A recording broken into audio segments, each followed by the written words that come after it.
Hello and welcome.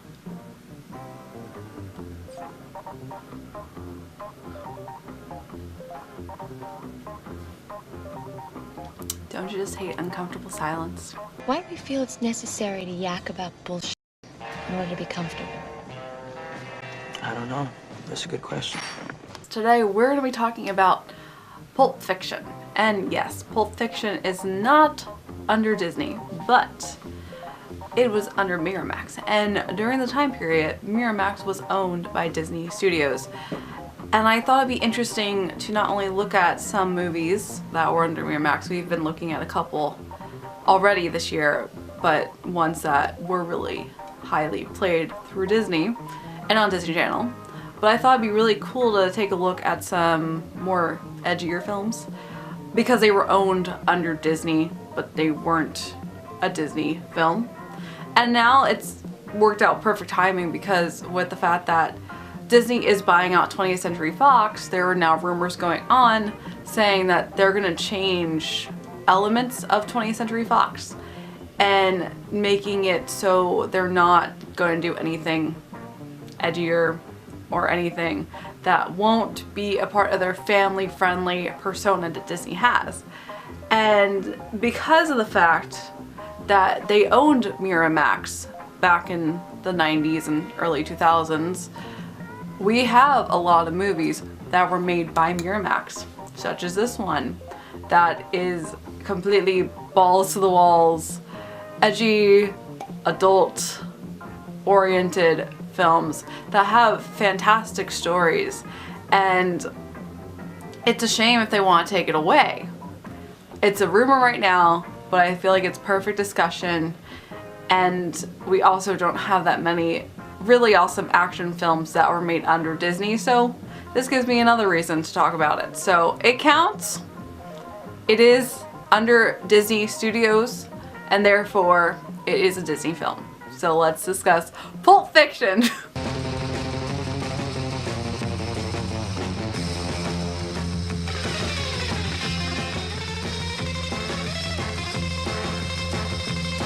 This is also a very, very hard R-rated movie. It is very adult. It deals with drugs. It doesn't, and violence, but it doesn't really have anything else besides that. It's just very, very heavy on drugs and violence and language. So obviously this is anti-Disney film, which I think it's hilarious. And this is also why this is honestly the most anti-Disney film that I could think of under the studios. And that's why I wanted to include this, because I love the hilarity of it, the irony of it, and the things have changed, studios have changed, but it's always an amazing fact to know that this was produced under Walt Disney Studios, under Miramax. Pulp Fiction was released in 1994. And it was written and directed by Quentin Tarantino. And Quentin Tarantino is a director that you're either going to love or hate. He has very, very, very stylized direction in his films. I adore his films, and we're going to talk about two other films of his tomorrow and the day after. And I just really, really admire his work. He's one of the most unique storytellers in the business. He also has worked a lot alongside Robert Rodriguez, and we're going to continue back with Robert Rodriguez films later this month, but we already talked about his Spy Kids films, and we got to see his family-friendly films, which aren't the best, but we're going to talk about his adult-oriented films later on, and they are fantastic. His film style is always non-linear storytelling, which could get tiring, but he does it in such a fresh, unique take that every time he does a movie, it's always refreshing and different and has specific heavy influences on them. This film also has a stellar all-star cast. We got John Travolta, we've got Samuel L. Jackson, we've got Uma Thurman, Bruce Willis, and Christopher Walken makes a little cameo, but honestly, he's such a brilliant actor when he's acting. He can't read lines when it's live, and that makes him hilarious because there's so much with Saturday Night Live. Guess what? I got a fever.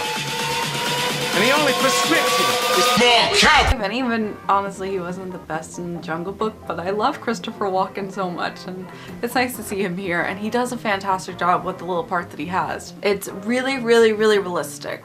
I love films like this. I love films where you are watching what you feel like is a documentary, what you feel like is a live conversation. The fact that the script is so real and so raw and uncensored makes it fantastic, and it's a little bit slower paced to some people, but it's so realistic in terms of the way they talk to each other and the way the characters meet up with each other.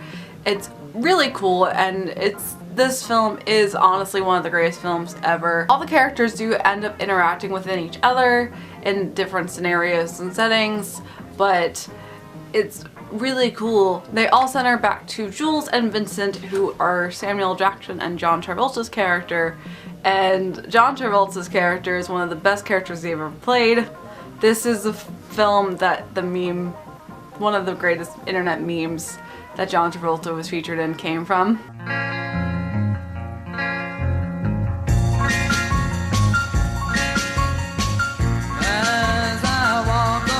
And this is also where your iconic twist dance comes from.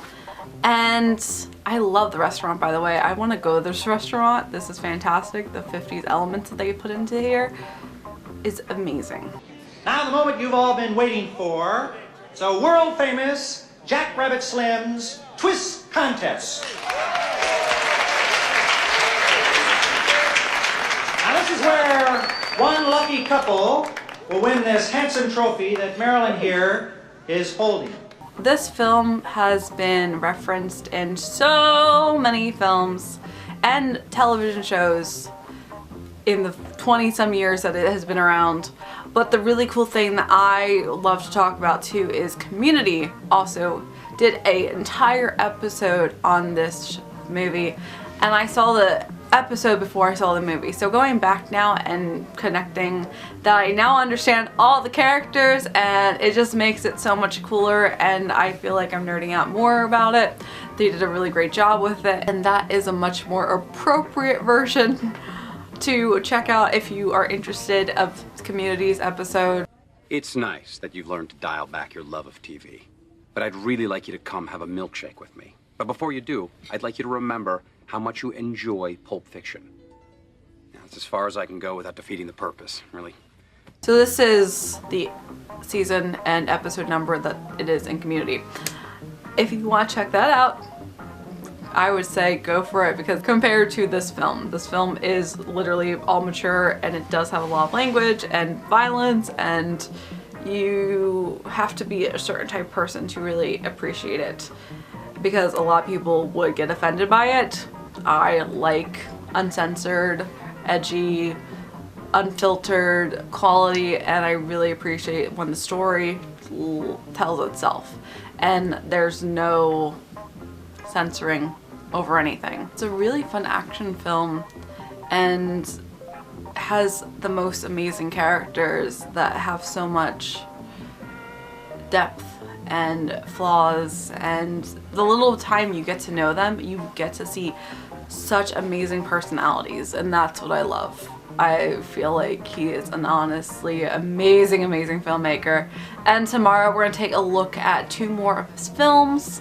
Kill Bill Volume 1 is what we're gonna start off with, so stay tuned for that.